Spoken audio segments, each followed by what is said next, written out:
Hey guys, it's Andrew Escobar here back with another review, and today I'm going to be reviewing the Logitech G700 wireless gaming mouse. Now, it's not in the package. I'm not going to do a crummy, opening the box video. This is actually not even the review. This is just a quick thing of what first reactions from using the mouse. Now, this is the mouse itself right here. And, pretty decent mouse. For the past 5 years or so, have been using this, which is the MX Revolution. Back in the day, this mouse cost just as much as this one did, $100. But of course, I didn't pay $100. I got it cheaper. And yeah, that's not what we're here for, though. We're here for this. Now, there's a lot of people who compare the MX Revolution to the G700, which I think it's a fair comparison, because most people who are willing to spend the money for an MX Revolution years down the road are more than willing to spend the money on the G700, which is probably the best mouse Logitech offers right now. And actually what I'm going to do is I'm going to turn it off, because I read a warning in the manual that said that this was a class blah blah blah laser, and that looking into it could be harmful to your vision due to radiation of some sort. Interesting. Always read the fine print. So anyway, it's off. This is what it's like under it. And first off, I'm going to go with comfort. Now, compared to the MX Revolution, which is a sleek, smooth kind of texture, this one feels kind of grainy and plasticky, but that's okay, because the graininess it take a little time to get used to, but once you get used to it, it actually helps you with your grip, because it's not as smooth, and if you're a serious gamer, your hand's gonna sweat a little bit. And let's be honest, the MX Revolution wasn't really a gaming mouse; it was a luxury mouse. So you'd sweat a little bit and you'd lose grip. But with this, I can tell you're not going to lose grip.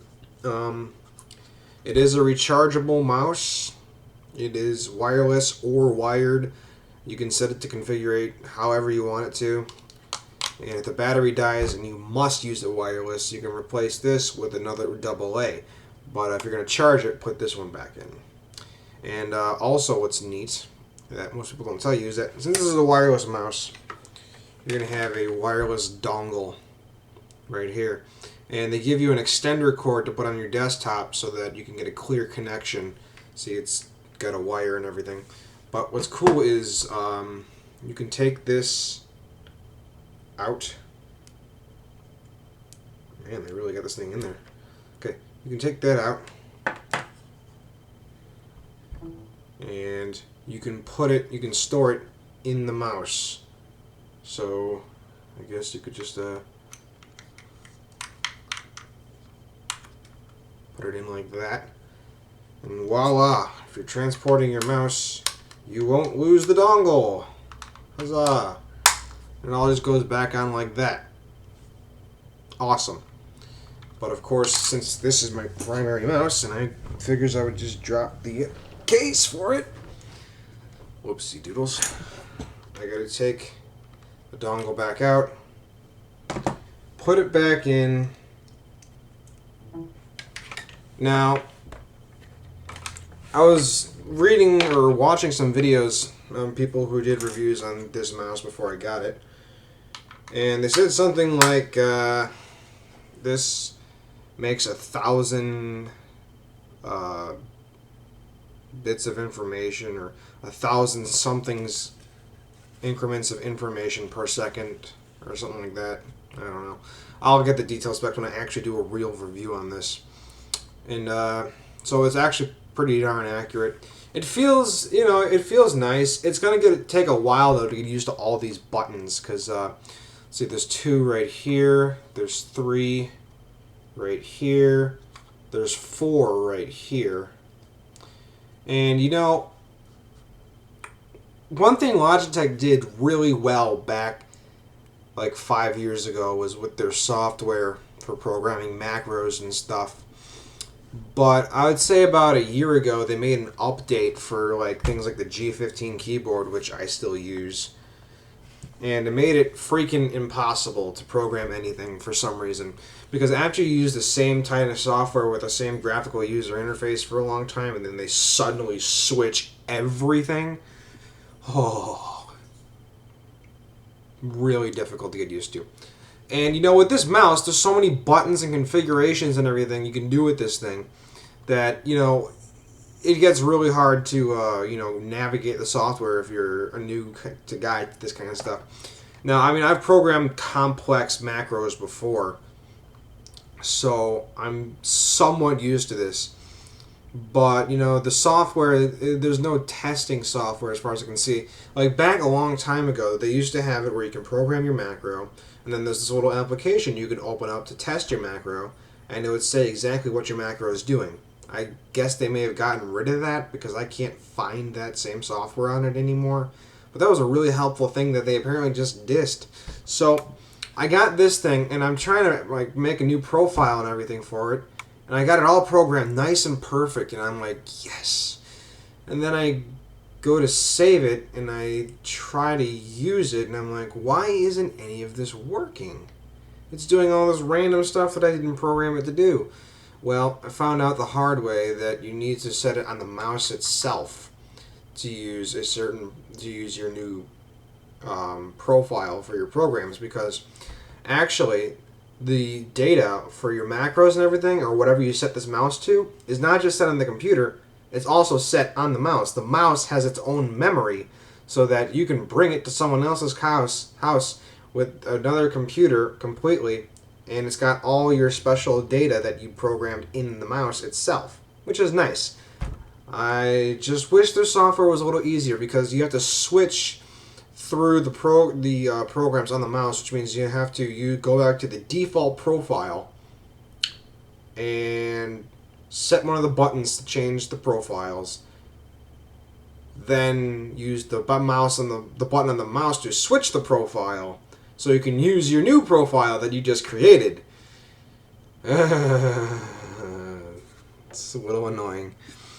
But, you know, once you get used to it, you know, it's working nicely. It's just the four buttons right here in conglomeration with each other, they're relatively close to each other. So when you're holding the mouse, you know, sometimes you accidentally hit some of the buttons. But I know I just got the mouse, and I just started using it for the past maybe hour or so. And, you know, using a certain mouse for 5 years, you know, it's hard to get out of your habits to use a new mouse. But, you know, it's a good mouse. And I've yet to do some extensive testing. And before I do a full review on it, I would like to get to know the mouse, per se. So, yeah, I'm still working on it, guys. I can't comment on battery life. I can't comment on a lot of things because I haven't used all the features. Now, one thing I do like, and what did I do here? One thing I do like is that if the battery dies, huzzah! You can hook it up to a USB port. And it goes in like such. Huzzah. And you'll see on the side right here, and it starts lighting up and everything. And, you know, the wire for it is pretty long. I know you can't see all of it. I've got to hook up to my G15. And, you know, some people don't like wired mouses because they say it gets in the way or clogs. Well, if you got the right desk in the first place, it wouldn't be such a problem. Which, I actually have the right desk. I've got an L desk, which is pretty freaking huge. I wanted a U desk, but that would be a little too big for my room. So, yeah. The reason why I got the G700 was not out of because I wanted it. It was because I needed it. And here's why. My MX Revolution was starting to die on me. Granted, yeah, it's about 5 years old, and it's gone through a lot of abuse. So, things were not working correctly. Buttons were starting to do things that they shouldn't be doing. And then I got fed up with it. And I contacted Logitech. And they said, sorry, it's not within the warranty. But, since you're a loyal customer and you've been registered with us for so long, we'll give you, meaning me, half off on any other mouse. So I thought, might as well just get the best one, right? Or at least the most expensive one. This is a $100 mouse, got it for $50 plus a little tax and free shipping. So I figured, you know what? Mine as well, right?